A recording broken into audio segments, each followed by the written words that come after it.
Good morning, everyone. Welcome to Friday's session in Induction Week, and welcome to those who are watching at home. Please do post your questions. We've got what I hope is a really exciting session for you this morning that will be going on until hopefully around 11 o'clock. We've got 6 different sessions for you, 6 different mini lectures from different members of academic staff from ICJS, who are going to be telling you very briefly, in about 8 to 10 minutes each, what they think is important in their particular area. So we're going to start off with Professor Mark Button, who is going to be talking to us about what is important in fraud. Thank you, Sarah. So, the first thing... Oh, you've taken away my...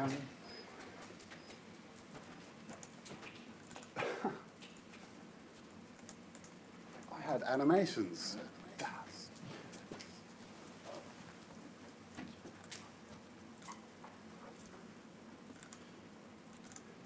So, I've got no animations.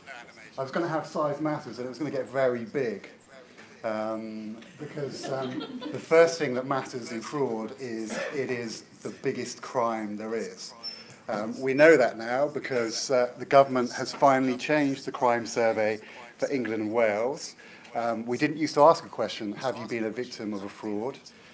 We asked, have you been a victim of burglary? Have you been a victim of mugging? Those types of things. We didn't ask fraud. Now we do. Half of all crime is accounted for by fraud. So fraud is the biggest crime we face. It is also a very expensive crime. The research that I've done with various individuals suggests in the region of £190 billion. So a major cost to society. And also think about the size of the problem in terms of what happened this week. We had the 10th anniversary of the collapse of Lehman Brothers and the worst economic recession we've had since the 1930s. What caused that recession? It was subprime mortgages and subprime mortgage fraud. Fraud in the banking sector in America. So fraud is a major problem. It costs a lot to society, so it matters. The second thing is, it's not a victimless crime. It's often stated fraud is a victimless crime. It doesn't have an impact on the individuals. Well, I've interviewed lots of fraud victims, and I can tell you it's not a victimless crime. Lots of individuals with their lives completely ruined. Some individuals who commit suicide as a consequence of their fraud. Only this week, there were some examples of individuals who have been targeted by a fraud where they're told that there is pornography, child pornography on their computers, that the fraud is combined with a real password that they've used in the past, which has been secured via one of the hacking attacks and bought on the dark web. Individuals have committed suicide because they've received that email.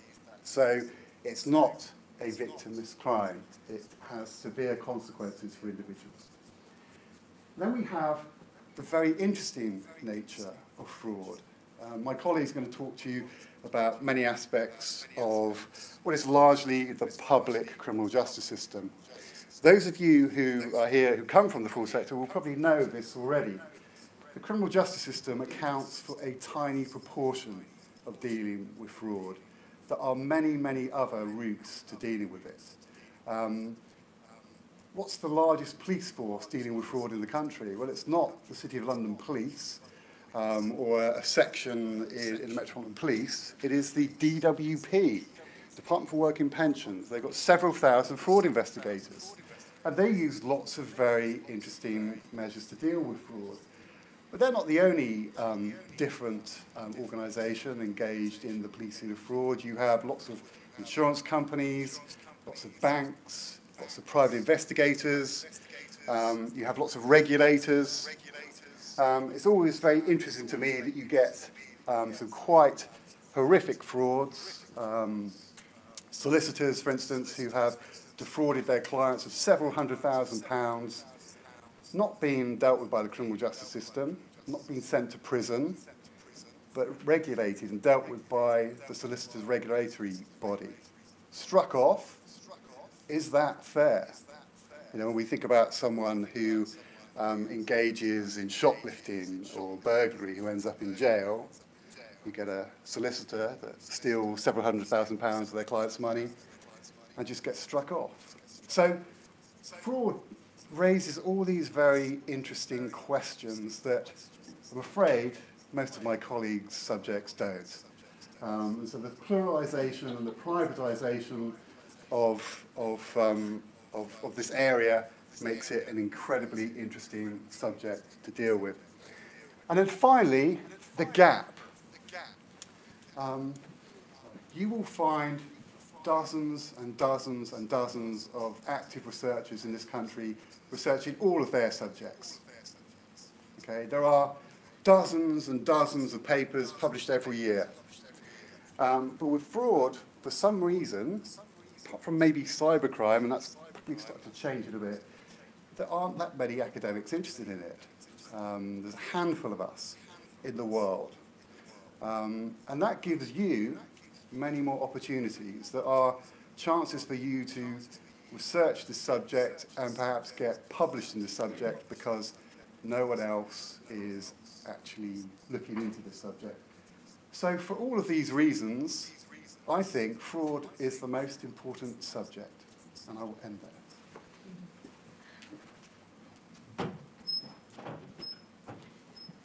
Thank you very much, Mark. I wasn't aware that it was a competition, and I don't think the rest of us are quite prepared for this. Well, clearly policing is far more important because it covers all of these things and many more. What's interesting, I think, about policing at this moment is that we really are in unique times, and this is a unique time for British policing at the moment. After a very sustained period of investment in the police service in England and Wales, we've recently seen budgetary cuts of around 22% in real terms between 2010 and 2016. And this has amounted to a budget reduction of £2.2 billion. And in terms of workforce reductions, what this has meant is a loss of 37,400 staff in the 5 years between 2010 and 2015.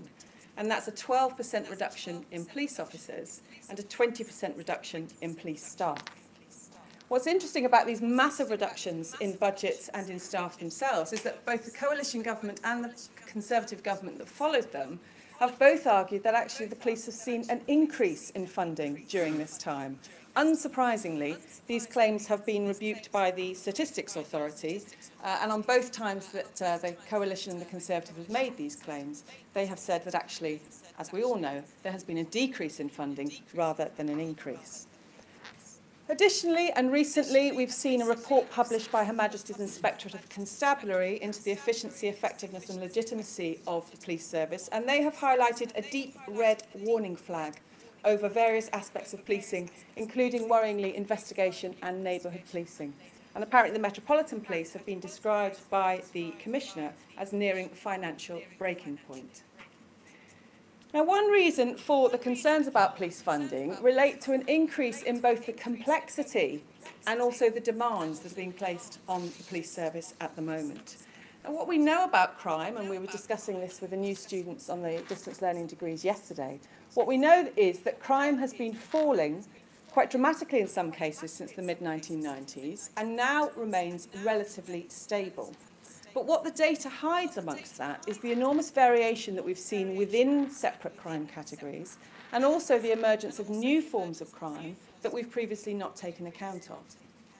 So what we know is that more traditional acquisitive crimes, such as burglary, for example, have been on the decline since the mid-1990s. But we know that crimes involving violence and crimes involving and sexual offences have been on the rise. And we also know, as Mark has mentioned and as Lisa will be mentioning, that there has been a rise in fraud and cybercrime as well. Now, all of this has inevitably meant that there will be a change in demand upon policing services. What we have seen is a reduction in demands to 999 calls. We've seen a 23% reduction in 999 calls to the police. But what this doesn't take into account is the complexity of what the police are dealing with and the harms that are now coming to the attention of the police. So we've seen a change in both the response from the police and also we've seen a change in the focus from the police as well. And what we're seeing is a move away in the focus of the police from high volume crime and trying to reduce levels of high volume crime. We've seen a move away from that and a move towards low volume but high harm offences. So we're moving towards low volume but high harm offences. And these have remained relatively hidden from the public gaze. And the examples of those would be things like child sexual exploitation, domestic and sexual abuse, human trafficking, organised crime and terrorism. So the activities that the police are now involved with are very much more focused on managing those harms, managing those risks, threats and vulnerability as well. But a concentration on crime actually neglects to consider another growing area of police demand. The College of Policing estimate that non-crime-related incidents now make up 83% of calls to command centre call centres. 83% are now non-crime related. And they also estimate that public safety and welfare incidents are now the largest category of reported incidents to the police, by far outweighing the number of crime and antisocial behaviour calls. So what this demonstrates is that demand from the policing organisation is going in two directions. On the one hand, we've got a more complex and largely hidden area of low volume but high harm offences, those examples that I just gave you. But on the other hand, we're seeing a move towards a high volume of non-crime related activities that the police are also being asked to get involved with. So what we're seeing, I would argue, is a bifurcation of policing activities, with the low volume but high harm and largely hidden crimes, but also the huge volume as well of these non-crime related calls that police are also being asked to attend to. I've recently finished some research asking new recruits to the police service over the course of the first 4 years of their careers what their views on policing are on a whole range of issues. And I also asked them what they felt that were the challenges to the police service at the moment. And they argued very strongly that there were two areas that they felt were challenges to the police service currently. And they felt this was particularly the case given the fact that they had such limited resources at the moment, and those limited resources they felt were being used to support other parts of not only the criminal justice system, but also the social services system that they felt really that others should be involved with. The two areas that they were most concerned about were firstly missing people. Officers were very frustrated about the amounts of time they were having to spend with missing people.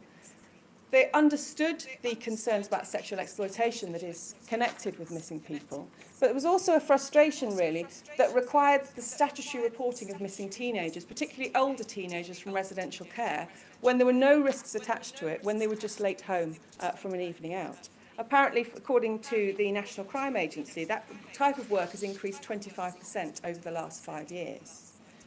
And there was also a frustration from the police in the amount of issues around mental illness that they were dealing with, that they felt were the responsibility of other parts of the system.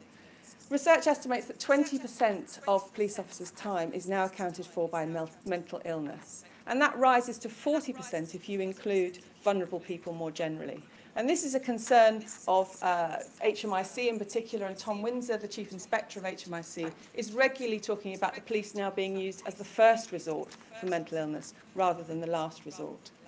So if we've got this bifurcation of policing activities, this needs to call really for a close consideration of what we want from the police, what we expect the role of the police to be. Now, according to the work of Police Foundation, the effectiveness of the police relates very closely to what the public expect and what the public want the police to achieve. And the Police Foundation point to two schools of thought in this regard. Do we want the police to be focused on crime reduction? Is that their main role? Is it about what works? Or do we want the police to be more focused on legitimacy? This focus would be much more on the social legitimacy of the police. This would be measured through public confidence, and it would also be focused much more on the principles of community policing. And their research, it was a 4-year action research, actually suggested that it was the latter, that the police should be concentrating on issues around social legitimacy of what they're doing, building links with the community, rather than trying to concentrate much more on reducing crime. When I asked the new recruits over the course of the first 4 years what they felt the role of the police was, I got some very interesting answers. And they tended to fall into 3 different categories. First, they talked about their role associated with crime, fighting crime, apprehending offenders, making arrests, gathering evidence, sort of traditional police work that we would think would be associated with police. The second area that they talked about related to much more public service sentiments, about public protection, about visibility, about reassurance. And the third area pointed to a much more recent aspect of police work, which was about helping, safeguarding vulnerable people. What was interesting was over the course of the 4 years, how their views on what the role of the police was changed over that time. When I first interviewed them as new police officers, the role was all associated with fighting crime. It was all associated with apprehending offenders and making arrests.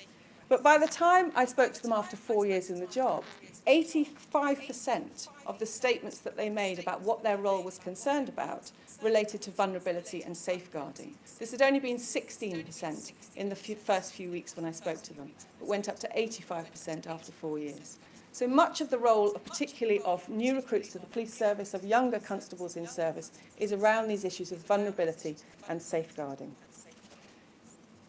So there's little doubt that public service cuts that we've seen have impacted on the police significantly.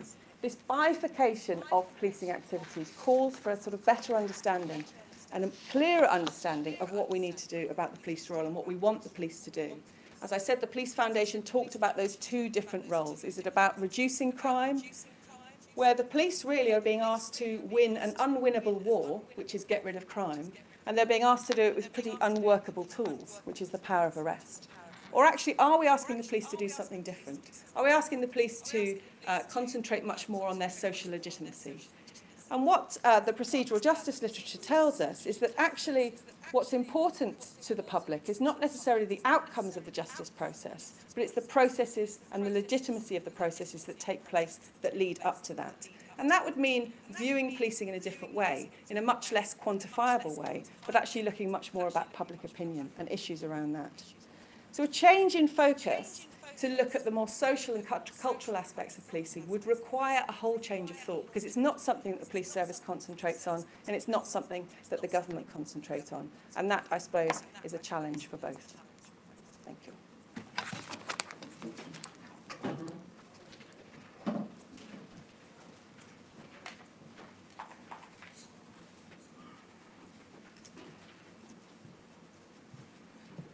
Morning. For those of you at home, my name is Dr. Risto Tallis, and I'm going to talk to you about security. Before I answer the question, what is important about security, I want to answer my own question: why is security important? Would anyone like to give me a definition of security? Any of my risk and security students? Security is the absence of and/or the perception of the absence of threat, whilst contributing to reducing vulnerability and contributing to organizational resilience. The absence of and/or the perception of the absence of threat. We might be secure, but not feel secure. We might feel secure, but not be secure. So the perception element is extremely important. When you go through security at an airport, you see someone sitting in front of a screen, the terminal by the X-ray machine. If that person would suddenly get up and go away, and your bags are going through the machine, would you feel less or as secure as you were a few seconds before? The answer is, you are as secure. The person sitting in front of the screen is there largely just to reassure the public. The algorithms, the software, and the sensors within the X-ray machine, they pick up the guns, the knives, the explosives. Ladies, when your handbag is taken to one side and they're swabbed and put through the explosives detection system, that's largely to reassure you and the traveling public that you are secure.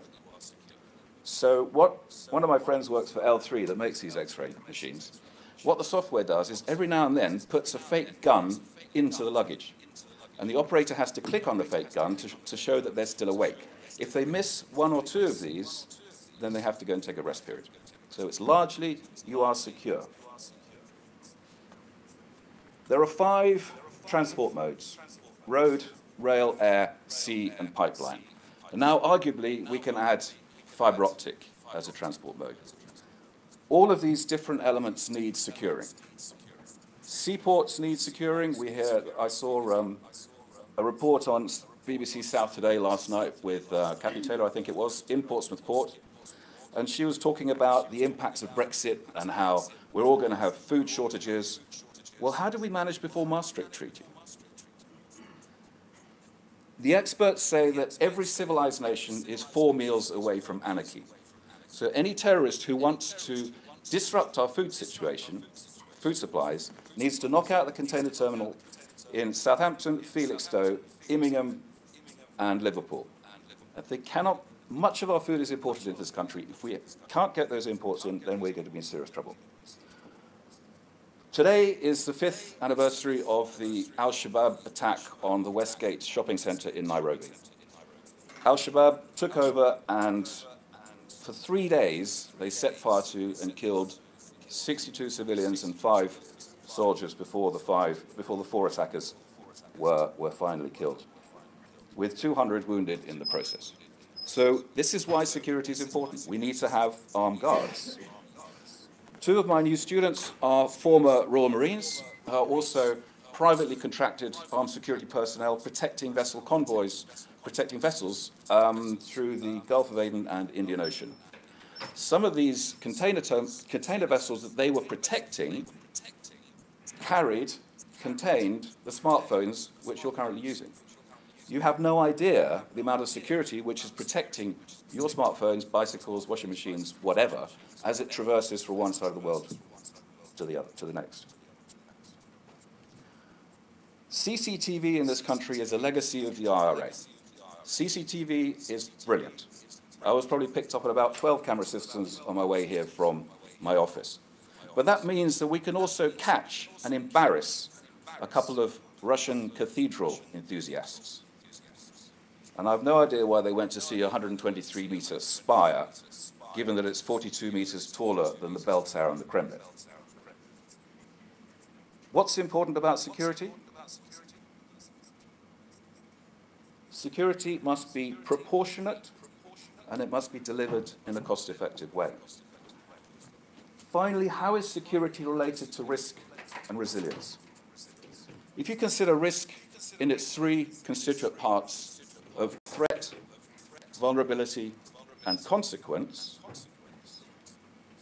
and if you consider resilience in 2 dimensions, in terms of active resilience to interruption measures and passive resilience for recovery measures, risk and resilience are related in that resilience to interruption measures have a direct bearing on reducing an organization's vulnerability, and the passive resilience for recovery measures have an impact on reducing organizational consequences once an event has taken place.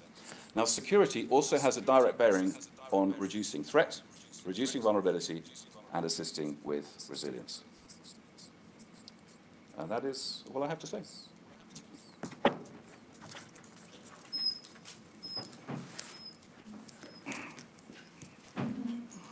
We should have lined up more carefully before we sat down.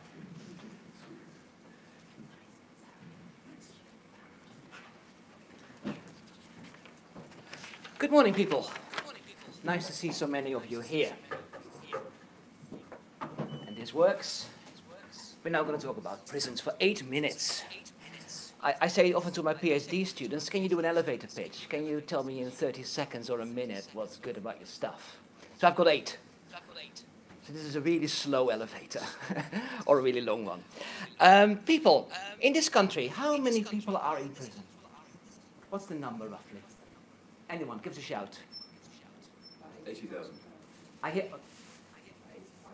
85,000, 80,000. There you go, between you, you're pretty much there. It's about 82, 83, and it's a number, and it's difficult to make sense of what that number actually means. It's a lot more than in previous generations. It's a lot more than many other countries. It's a lot less than some other countries. I live in Fareham, population about 42,000. So there's 2 people in prison for every person in Fareham.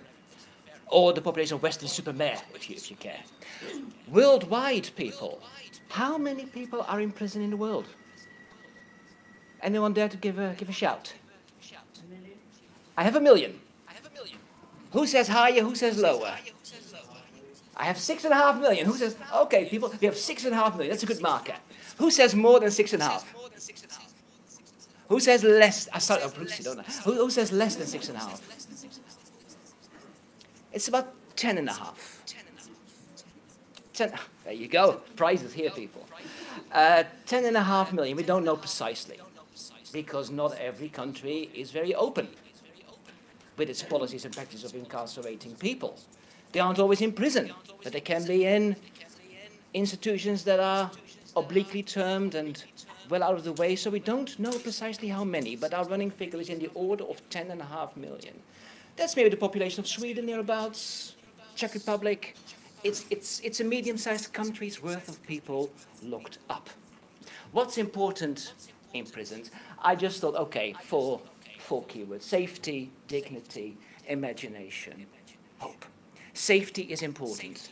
You read the newspapers, you've seen an increase in prison rioting very recently. Birmingham prison, Bedford prison, Nottingham Grange, there's several others. You may have seen that the number of prison officers has been reduced by several thousand since 2010. It's slightly on the up now, but there has been a big reduction in their number in the last number of years.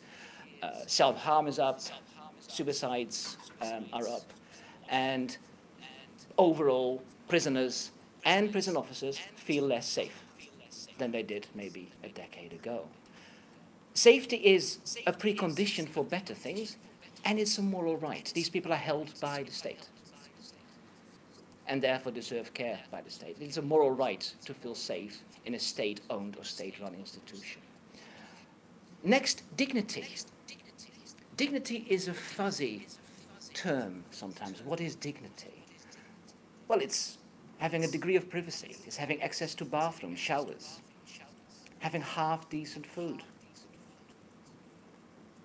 having a sense that at one level you're cared about, you're cared for. There are wonderful people working in our prison system. Some are volunteers. Many people work in what we call the belly of the beast, the prison system, with passion, with optimism, and they do wonderful things. But altogether, I do believe that the system falls short on dignity, despite the wonderful efforts of many, many people in it. Dignity is also a moral right, but it's also, again, a precondition. If you want good things to happen in prison, you need a basis of safety and dignity. So how can good things happen in prison? Well, we need some imagination. Prison is forever torn between locking people up and making it hurt and making people better.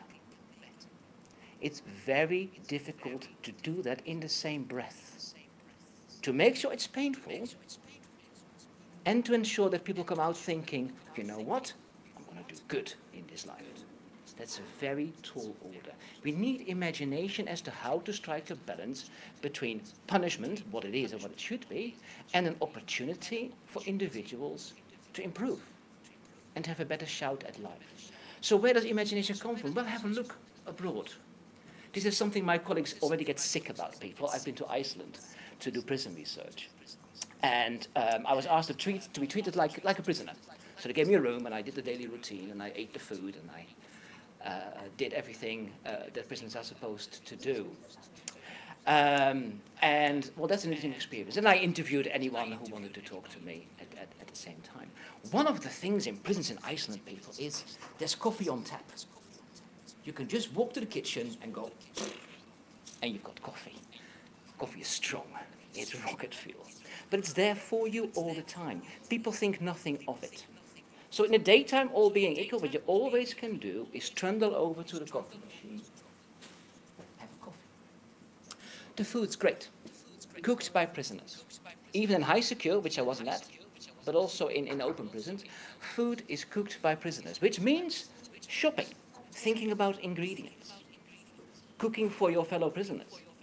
And there very much is a culture that if you don't say, thank you, mate, well done, love the casserole this lunchtime, you are, in a way, falling short of what safety and dignity and good relationships are in those prisons. And prisons are perfectly capable of doing that, of cooking good stuff. The food's great. Not just okay, not just adequate. It was really nice. When you have safety and dignity, good things can happen if the conditions are such that you bring good relationships about and you allow for certain simple human qualities to flourish. So imagination, look elsewhere. I'm not saying that some of the things that happen in the Nordic countries don't happen here, such as caring for animals, having your own key to your own room, internet in your room, which I had, restricted, no social media. I couldn't even Twitter. So when you talk about deprivation, that's the extent to which I felt it. But internet in room is a genuine possibility without it freaking out the newspapers, the population, or anybody else. At some point, these people come back.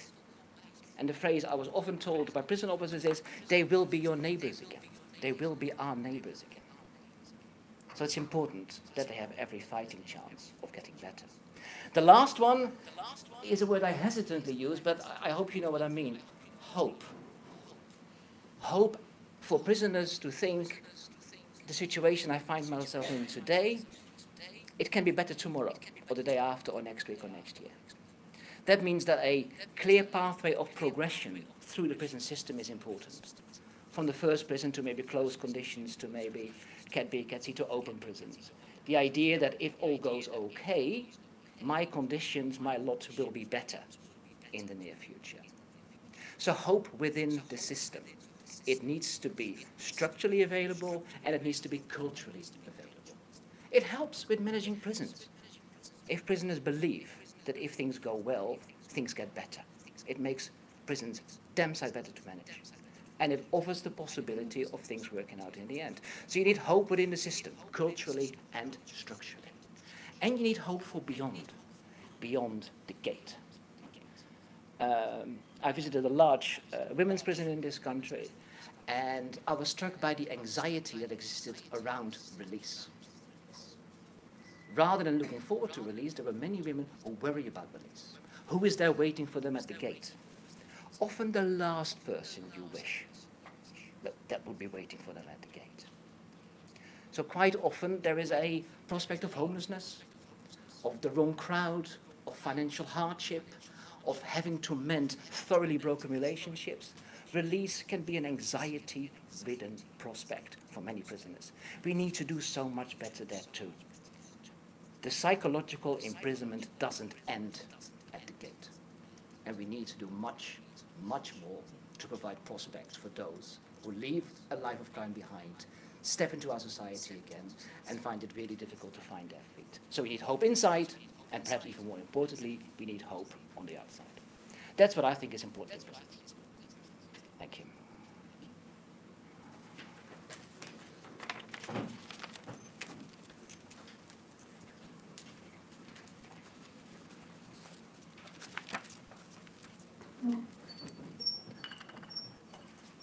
Hello everybody, my name is Marika Henneberg and I will be talking to you about what is important in law. So, is there any... There we go. I should just clarify from the outset, we're talking about criminal law, we're not interested in the civil law.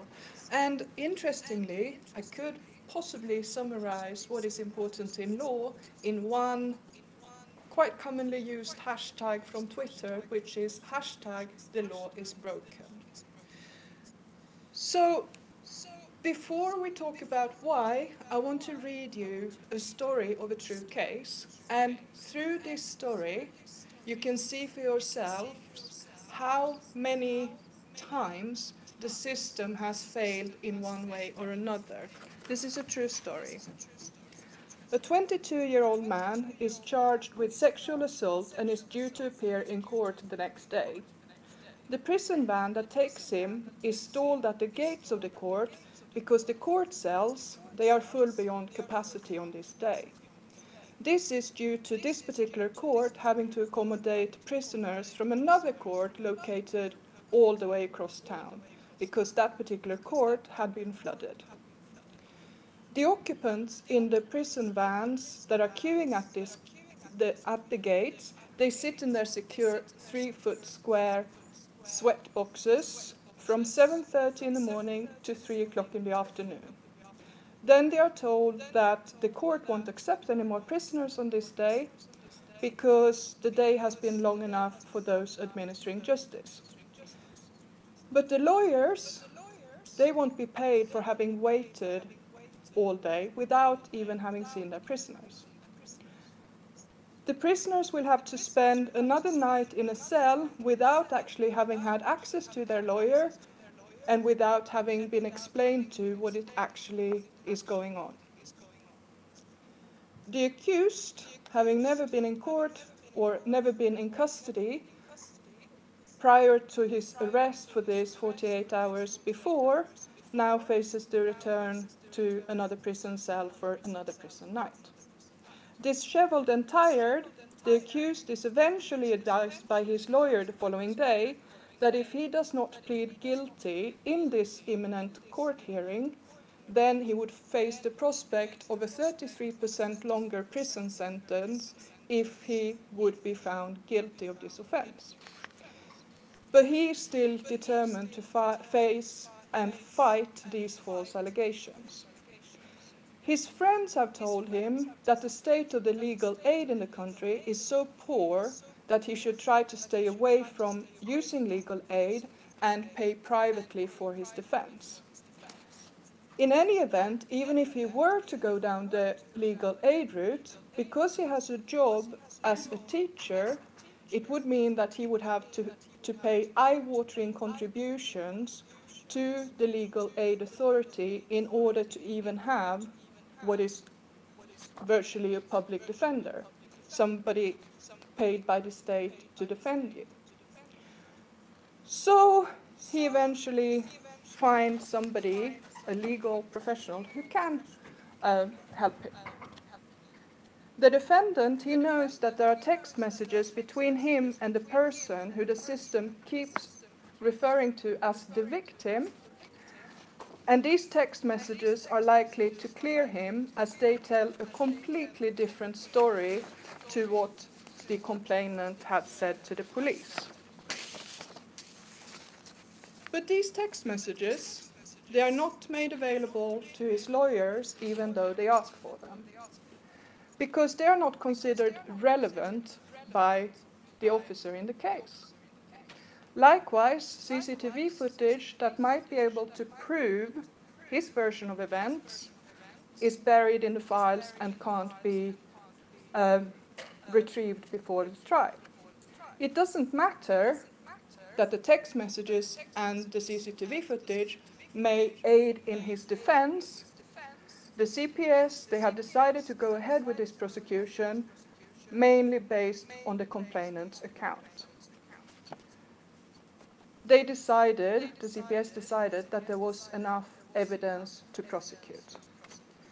So by doing so, they will place restrictions on his liberty and on his job opportunities for the time it takes before he is charged with those crimes and to the court date. In this case, that was roughly 2 years that he was in legal limbo. The night before the trial, literally the evening before the trial started, a computer disk with 58,000 text messages are finally handed over from the police to the defense solicitors, and there, of course, they find the exculpatory evidence. With this new evidence, the trial collapsed. The messages revealed that the alleged victim had been pestering the accused for casual sex for a very long time.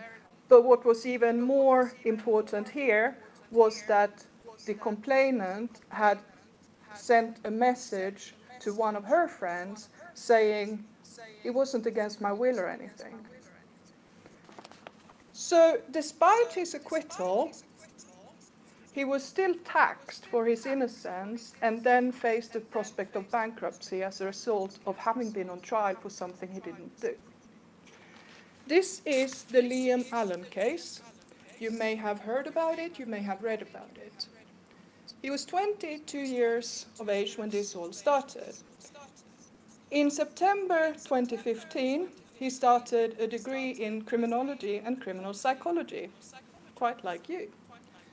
By January 2016, these allegations were made, and the trial only collapsed in late last year, so 2017. So for 2 years, this went on. The police had had 2 years to hand over the text messages that the defense had asked for from day one.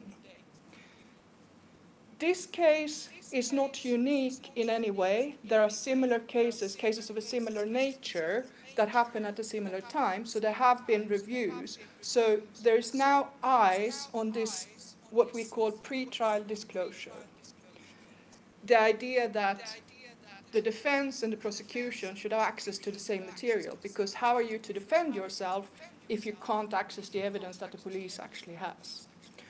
So I actually tend to work in post-conviction, and we have known for years that there is a problem with post-conviction disclosure. So those of us who do that, we are very, very pleased with the Liam Allen case, because now that we start talking about disclosure, it has also come to light that actually we've been right all along, that if pre-trial disclosure doesn't work, it's even worse post-conviction. Let's say that this computer disk with the text messages hadn't been disclosed and Liam had been convicted. Then he would have to try to appeal his conviction. But the rights to have things disclosed post-conviction are pretty much non-existent. You have had your trial, you got convicted, off you go. The system is not supporting people who want to prove that they are innocent. Liam was lucky that he got his hands, or the lawyers got their hands on these text messages. But what about those who have been convicted and they can't get their hands on what they need in order to prove through an appeal that they were indeed wrongfully convicted? I am one of the authors behind the Open Justice Charter.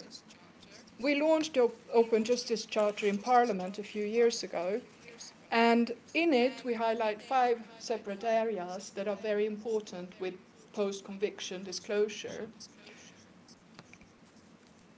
Every Crown Court proceeding is actually recorded. There is a digital audio recording being made. But once you have been convicted, and if you want to use this material, if you want to get your hands on this recording so that you can start building an appeal, it's not available to you. You will not be able to get the audio recording. Instead, you will have to turn to a private transcription company who will ask, what parts of your trial do you want to have transcribed? And then they will give you a quote for it. So we did some research on this when we put the Open Justice Charter together. And the sums that our clients have been quoted have been horrendous. Somebody had been quoted £40,000 to have their trial transcribed. Another one had been quoted £62,000 to have their trial transcribed. These audio recordings, even though they are made, then they are destroyed. So after 5 or 7 years, depending on what format they have been recorded on, they will be destroyed. How is that for justice?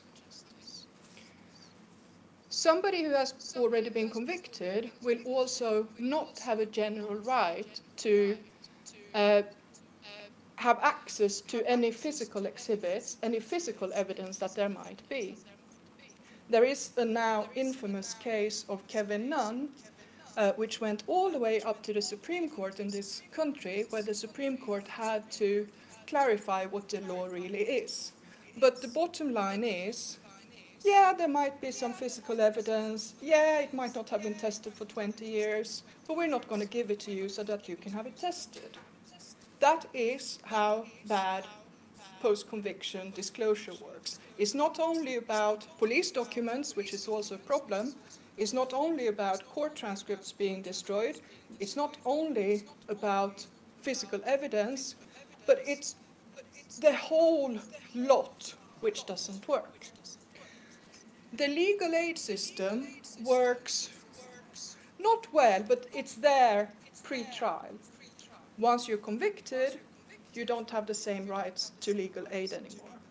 If you get a legal aid package, it may be limited to, for example, 5 hours of investigation. Now think back to the Liam Allen case. If you have 58,000 text messages to go through, that's going to take you a lot longer than 5 hours. So it's very limited if it exists. So a lot of people who have been wrongfully convicted, they will then have to turn to friends and family to raise money for privately funded lawyers, but that's not always possible. So they may want to try to get the attention of a journalist, but then prisons actually block some people from going to visit prisoners. There have been cases of really prominent journalists in this country wanting to work on certain cases alongside their, well, virtually client, but they are refused entry to the prison. So if you can't even meet or talk on the phone to somebody who is in prison that you're trying to help, how are you going to be able to help them? With some of the clients that I have worked with through the years, they have already been to the Criminal Cases Review Commission once. So they would have gone through trial and they would have been convicted. Most of them will have done a direct appeal, which was denied. And some of them have even then been to the Criminal Cases Review Commission once, for the Criminal Cases Review Commission to have a look at their case and failed there as well. And another thing that when you work on these cases, just got my 1 minute warning, is that even though the CCRC might have generated documentation and they might have generated some of their own research, this is not going to be disclosed. So these are the 5 areas that in post-conviction disclosure does not work.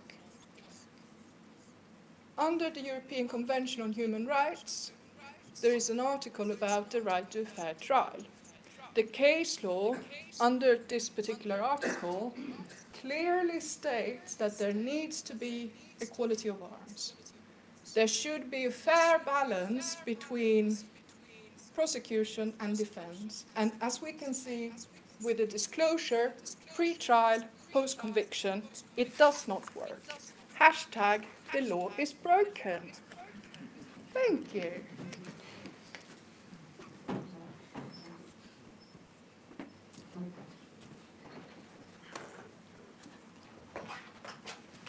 Okay, hello everybody. I'm Dr. Lisa Segura. Hello to everybody watching virtually as well. So I think it's rather fitting that I'm going last because I don't know if you all noticed, I bet you did, that there was a common theme running through all of my colleagues' talks, and that was cybercrime. So actually, I'm not really that competitive, but I would actually challenge Mark on saying which is the most important.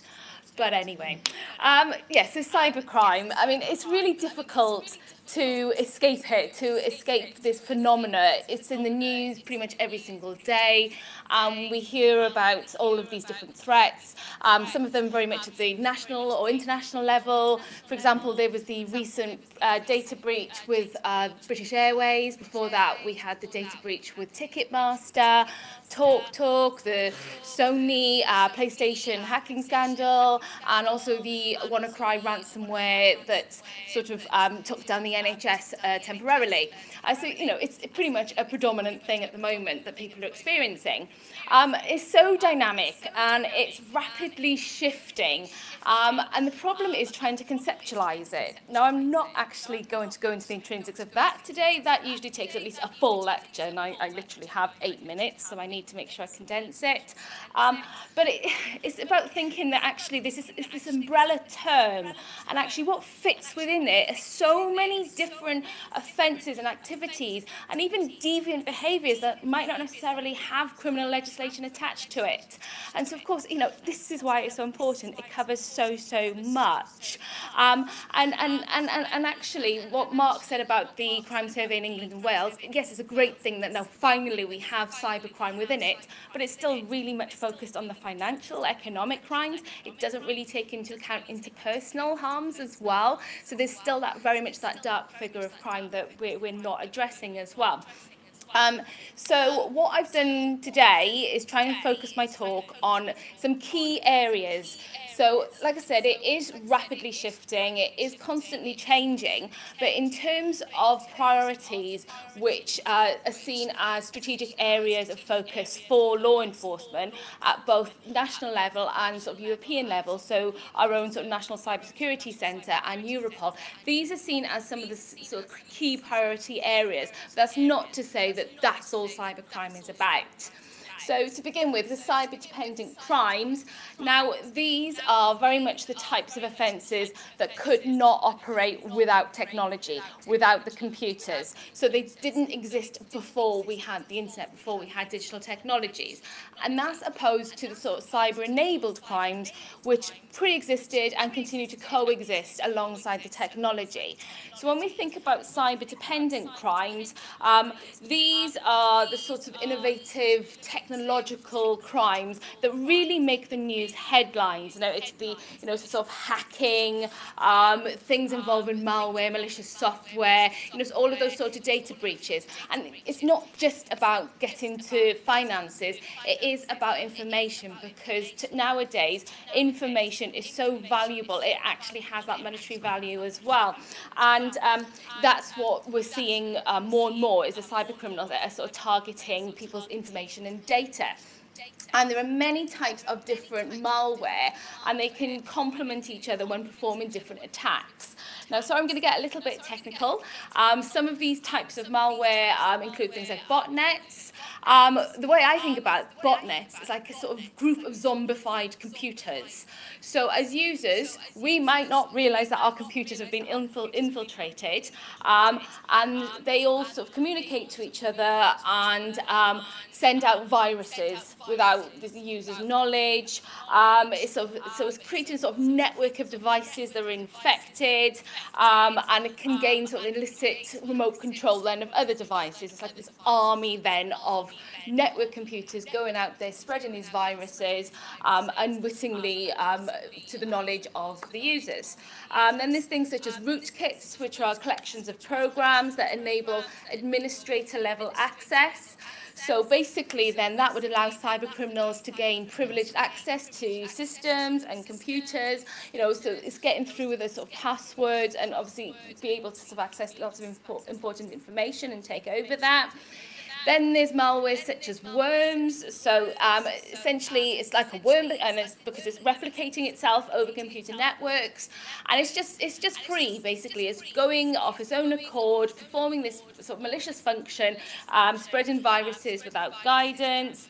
Then there's Trojans, and if you think about the origins of the Trojan horse, that that is something as masking as something else.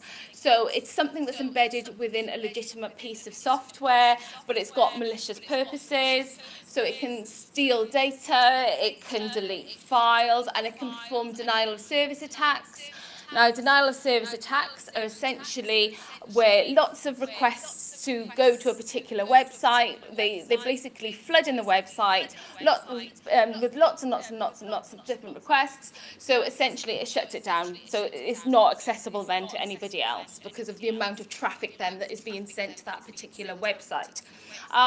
There's lots of different types of malware, so I just wanted to kind of give you a brief overview of some of the key ones there. There's also things such as file infectors, which are executable files, and basically what they do is overwrite any files and then they insert code that disables them.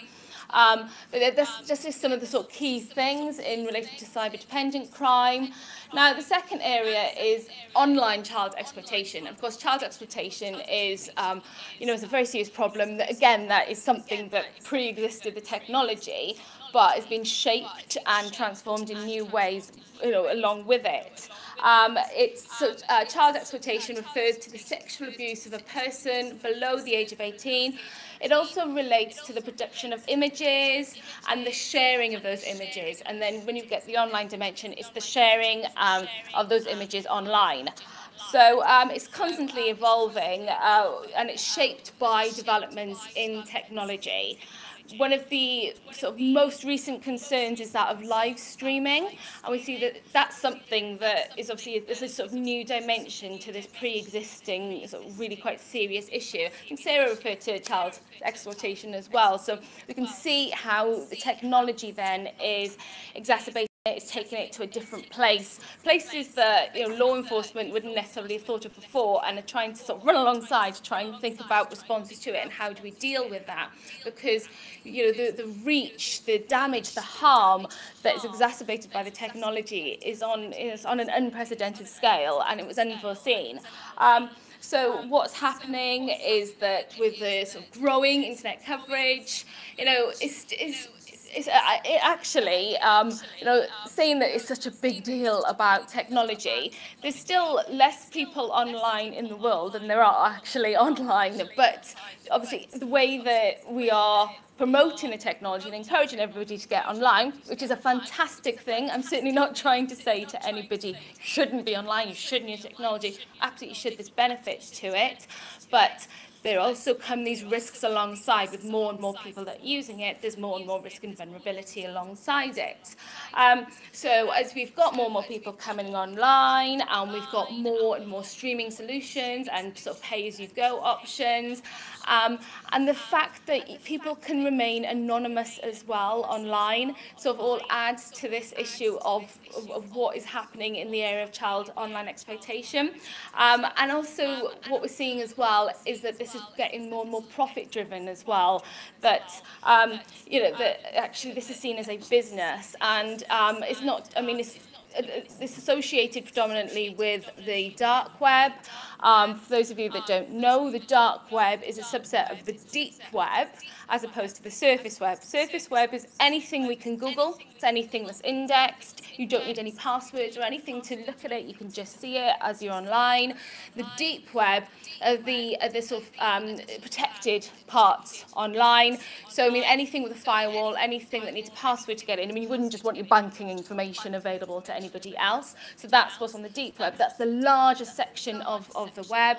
And then the dark web is that sort of that part of it that's got this nefarious reputation now, and that's the part which you need encryption to access, and it's the part that's been associated with a lot of highly illegal nefarious activity, such as drug dealing, crypto markets, the purchase of drugs,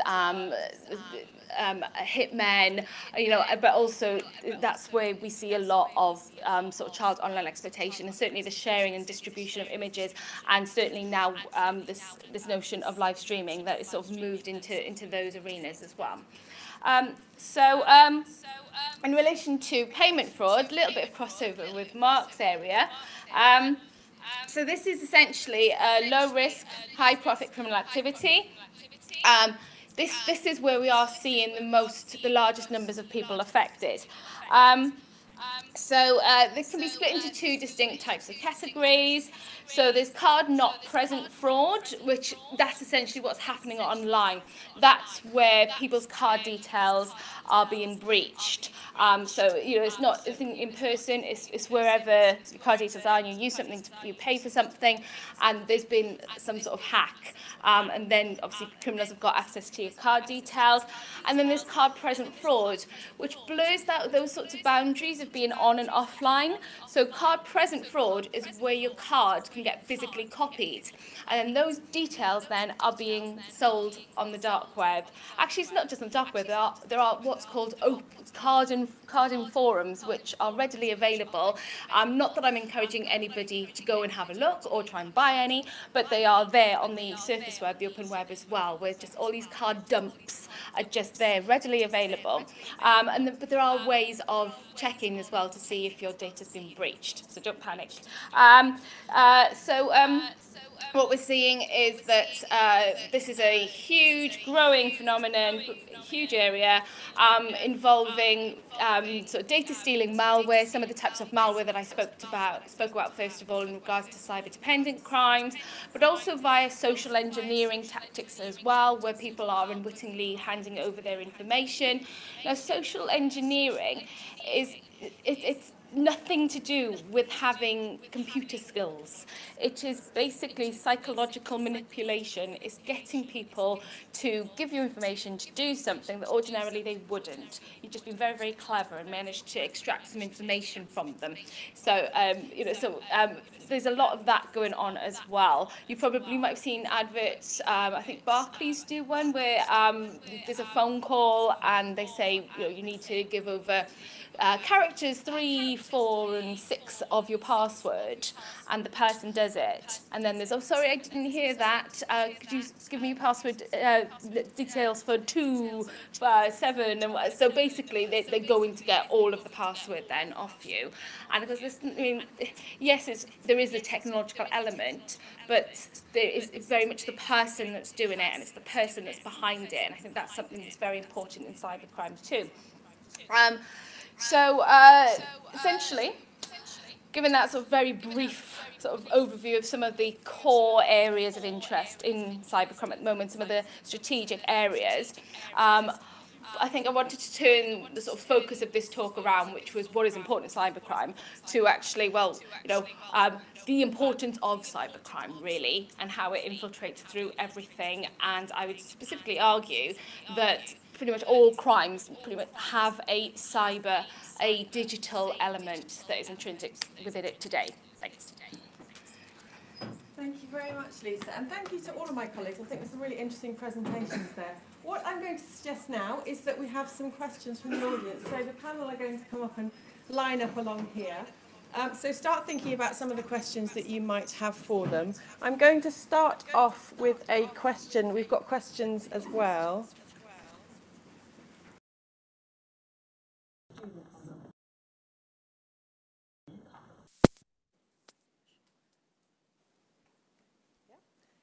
And I've got a question that's come in from Elijah, who's watching online. The question is for Francis.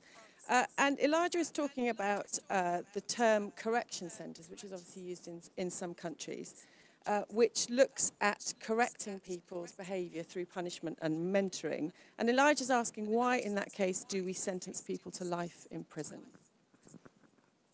Thank you, and it's nice to discover that indeed we have an audience away from the room. That's really positive. So thank you for your question, and thank you for listening.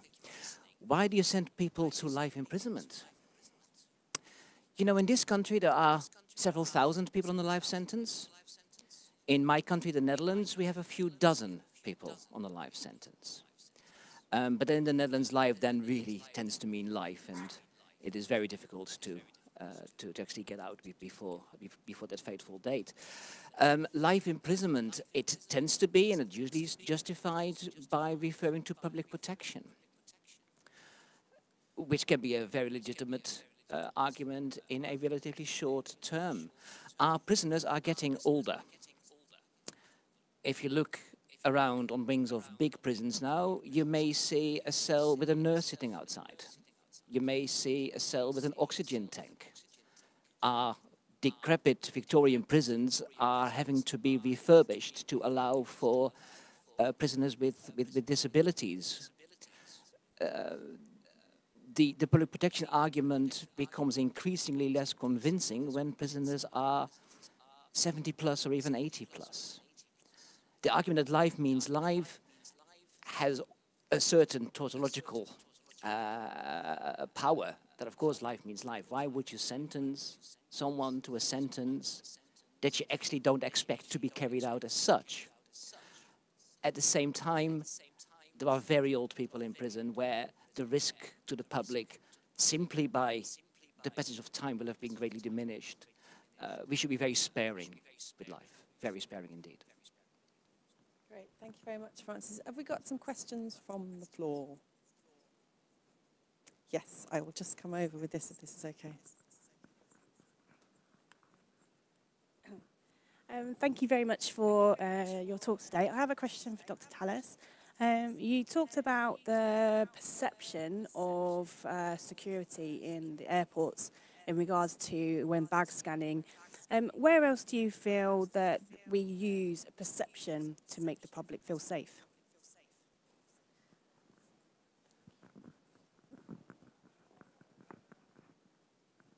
That's a very good question.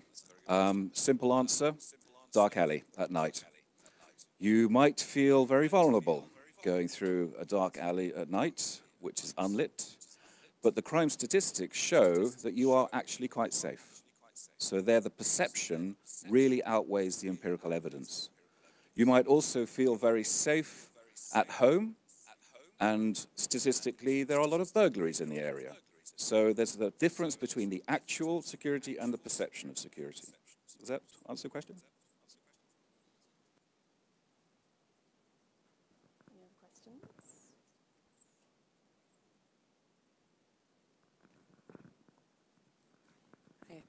questions? With regards to the Liam Allen case, I just wondered, was it solely within the police's detectives' decision as to whether that evidence was provided? And if so, is that not a disciplinary matter? Doesn't all evidence?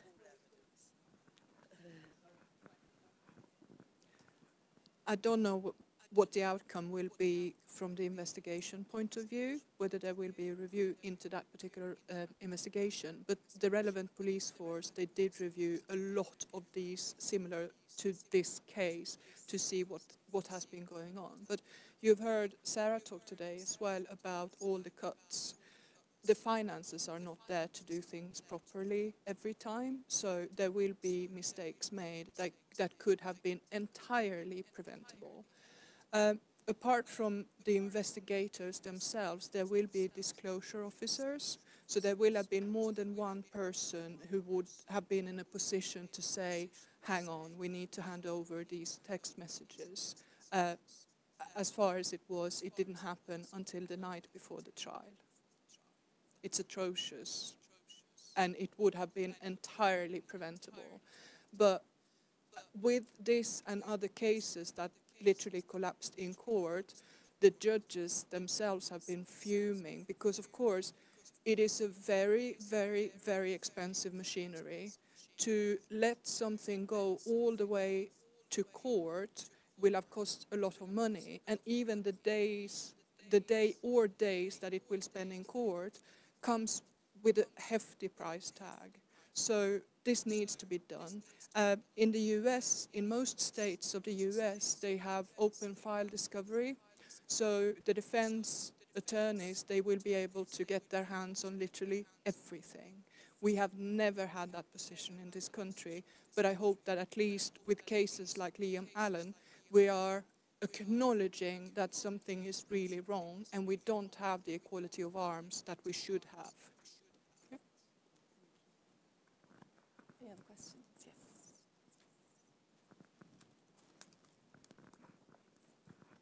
Hi, my question is for Francis again. Sorry to pick on you twice. You mentioned there's a lot of volunteers in the prison sector. I'm one of them.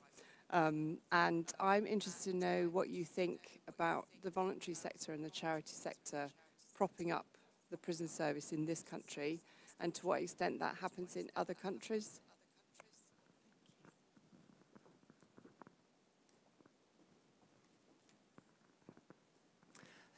Thank you. A really good question. Volunteers and charities in the prison sector. I have mixed feelings, I'll be honest with you. I meet many wonderful people who do wonderful things in very challenging environments, and I admire that. A big part of the governance of the prison system here is the IMB, the monitoring board, which I believe should have more teeth. I have mixed feelings because I admire the work that they do, but I'm not sure it always can compensate for structural deficits within that same system. So if those people walked away, I'd be horrified. At the same time, my mixed feeling is that it's not enough to thoroughly change the system from within. That, I think, is the fairest answer. It happens in many countries, and often from a historical point of view, that looking after society's most vulnerable has been a role for charitable organizations, often historically with a religious background. So that in many prison systems, charities have always been in. And what that has often led to is that the state absolves themselves of the responsibility for, say, the softer or the more caring side of imprisonment or probation. So it is a double-edged sword. It's wonderful that it happens. You also wish it wouldn't be necessary.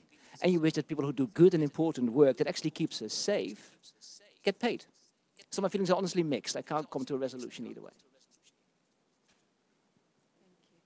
I've got a, just before I come, I've got a question from those at home again, and it's for Lisa, which is, as cybercrime has evolved and changed just as technology has, would you say cybercrime is being tackled more effectively or less effectively than 10 years ago? I think that's a really great question. I'm going to be positive. I'm going to say, well, I mean, obviously, I'll start with the sort of point I made earlier that, you know, we're still trying to grasp actually what is cybercrime and what types of offences come under that umbrella. But in terms of how we respond to it, I think we are moving forward. We are moving in the right direction, even if we are struggling to keep up alongside it. If you think 10 years ago, you know, the way that the government responded to it, the sort of funding that was out there for it, you know, there wasn't much at all. We didn't have the national cybersecurity strategy. Nowadays, we're looking at most police forces will have a dedicated cybercrime team with it, even in local, you know, even local constabularies. But also, as well, it's the sort of response to it is moved from just thinking, oh, is it law enforcement or government priority? But actually, we realise it's sort of multi-stakeholder as well. There's lots of different people that have got the responsibility to try and respond to it, to try and tackle it as well. You know, I mean, without responsibilising or putting too much onus on the user. I mean, there's a lot that we can do as well to be aware and stay safe online. And there's a lot of sort of campaigns and messages that are coming through from that.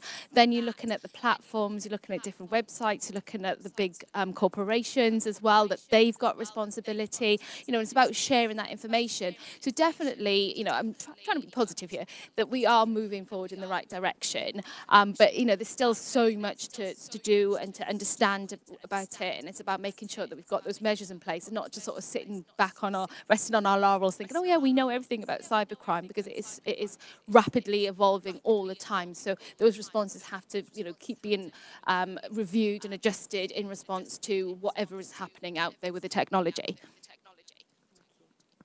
And if I could just be a bit less positive than Lisa, you know, if you look at the way that all of our police officers are currently trained, they are not being trained in these areas. I mean, if we looked at, as Mark mentioned, you know, the Crime Survey for England and Wales data suggests that fraud and cyber-enabled crime is half of all crime.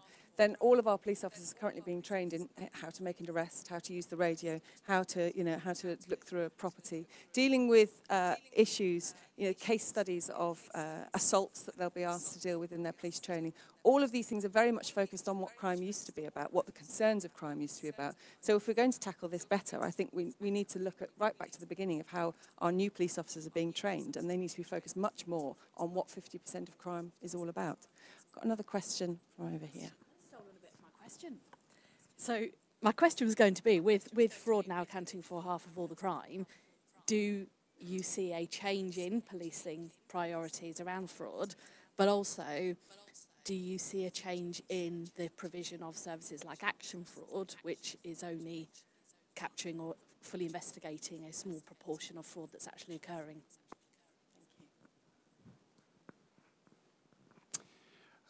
Yes.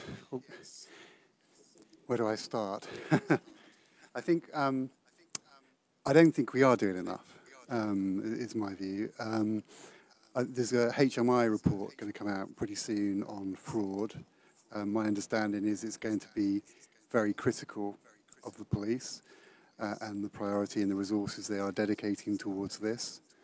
There is going to be a cybercrime HMI report investigation about to begin, which I suspect will add more fuel to that fire. You know, it's almost like we are back in the kind of early 19th century, you know, when we come to fraud and we look at the fundamental changes that went on in the Industrial Revolution back then, and the old system of the watch and the parish constable were completely unable to cope. And what we got as a consequence of that was 1829 and a state police which gradually extended out towards the rest of the country. And I think we're kind of in that sort of situation at the moment. We have a huge problem with fraud, and particularly the cyber-related fraud. And we have a system which is not designed to deal with it. It's designed for those old traditional crimes. And I think we either face a kind of what emerged in the early 19th century, a kind of, before the police, a kind of very private, voluntary type approach, which obviously wasn't very fair, wasn't ultimately very effective. We have that effectively filling the gap at the moment. Or do we have a kind of fundamental transformation? Do we have a new kind of cyber police that's created? All of these things I think are kind of, it's a great time to debate and think about these things. But I'm not as optimistic as Lisa. Entirely optimistic. Can I say something? Other thing, sorry. You mentioned action fraud, and it's the sort of one-stop place for people to go and report cybercrime. But actually, if anybody has been on there, I'm going to be, I'm not always optimistic because I'm quite critical of it. It says, so there's fraud and then there's other cybercrimes. And then the next sort of drop-down question after that is, it doesn't really kind of explain what it is. And of course, what you're doing then is input information that, there's an algorithm that then sorts that through, and whether or not that then gets escalated to the police or, and recorded, and it sort of just doesn't give us any more information about actually what is going on out there. And actually, in terms of people that actually have experienced a crime, is that really the best way to support them as well? So I have a lot of issues with action fraud.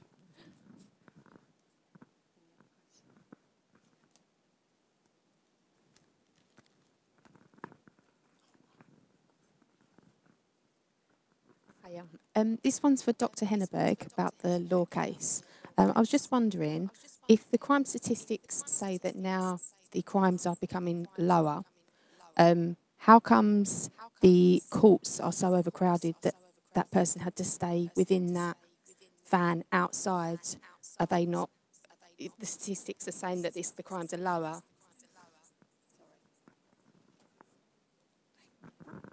Give you a moment to think. That's a very good question, and actually something I had cut out of my talk today because it was too much already.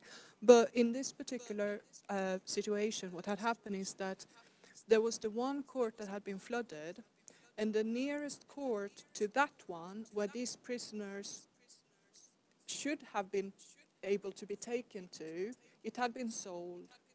A lot of courts were sold off privately.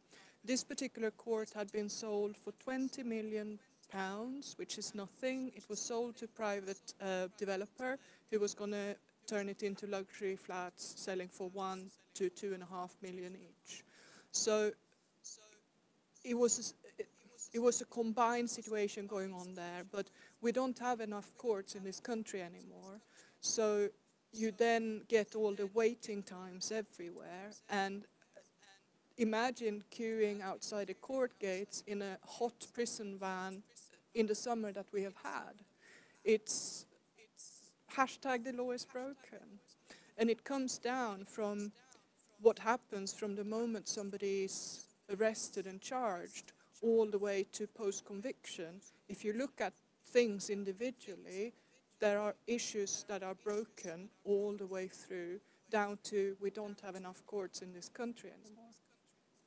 While you've got the microphone, I've got a question that's coming from a viewer called Veronica, who says, about the Liam Allen case, despite there being evidence to support someone's innocence, why is it so hard to access that evidence? This is part of the problem with disclosure. The police has within their rights to select what they will disclose and not disclose. So pre-trial disclosure, although it exists, is limited to what the officers in the case deem is relevant. So without having looked through everything, how can you say that something is not relevant? Of course, they hadn't looked at the 58,000 messages, or they would have known that it was indeed relevant. But failing to disclose this without having done so is just ridiculous. But it also, if this country had open file discovery like is available in other countries, then it is up to the defense to go there and look for what they need. In this case, it was really clear that the text messages was the key to the case, so they should have been disclosed straight away.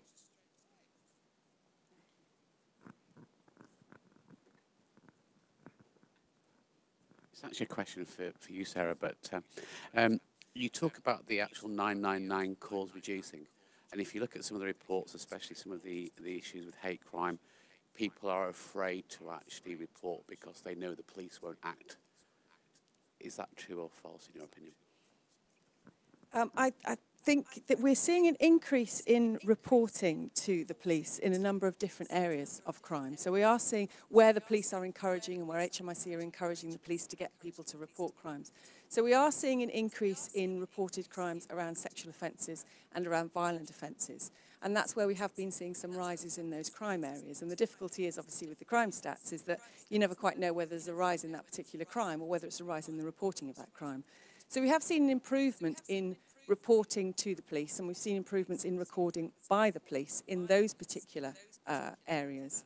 With hate crime, it's not an area that I'm particularly familiar with, but I think hate crime is probably one of those areas where there is an underreporting of crime and still an underreporting of crime with victims, as you see with other offences as well, as we see with fraud as well.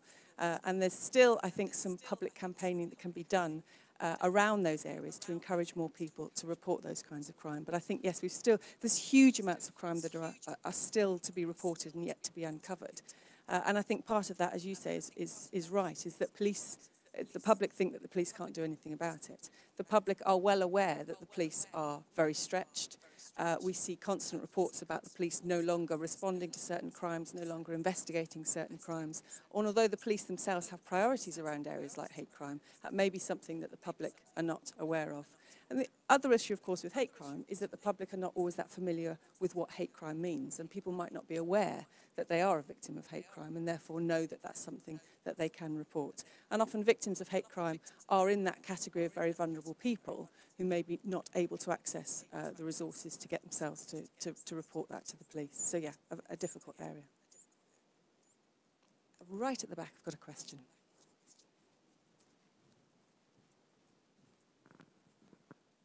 Thanks. One for Dr. Tellas. To what extent has our perception of security been impacted by austerity and cuts to police funding?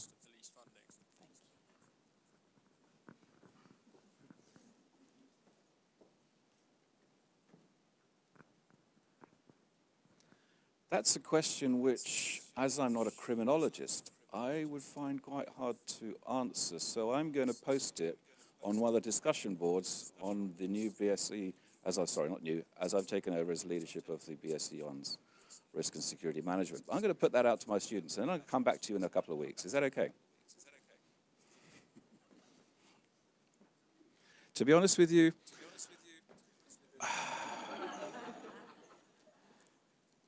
austerity means cuts in policing.